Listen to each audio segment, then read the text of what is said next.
Road खराब है, road खराब है। आराम से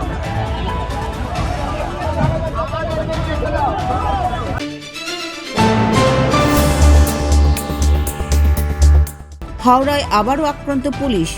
পথ অবরোধ তুলতে গিয়ে আইএসএফ এর কর্মীদের হাতে হেনস্থার শিকার হন পুলিশের কয়েকজন কর্মী। ঘটনায় 4 জন আইএসএফ কর্মীকে গ্রেপ্তার করেছে হাওড়া থানার পুলিশ। বুধবার রাস্তা সারাইয়ের দাবিতে টিকিয়াপাড়া বাইপাসের কাছে অবরোধ বিক্ষোভে সামিল আইএসএফ এর কর্মী সমর্থকেরা। ঘটনাস্থলে পৌঁছায় টিকিয়াপাড়া ফাঁড়ির পুলিশ। অবরোধ তুলতে গেলে পুলিশের সঙ্গে বিক্ষোভকারীদের ধস্তাধস্তি শুরু হয়ে যায়। আক্রান্ত হন কয়েকজন পুলিশ কর্মী। এলাকায় উত্তেজনা। রাজ্যে বারবার পুলিশের উপর হামলার ঘটনায় উঠছে নানা প্রশ্ন। যদিও পুলিশের উপর হামলার অভিযোগ অস্বীকার করেছে আইএসএফ নেতৃত্ব।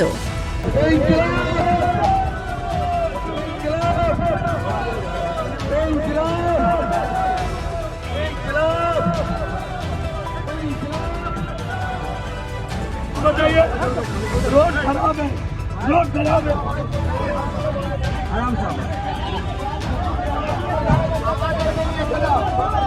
ব্যুরো রিপোর্ট, লটারি সংবাদ।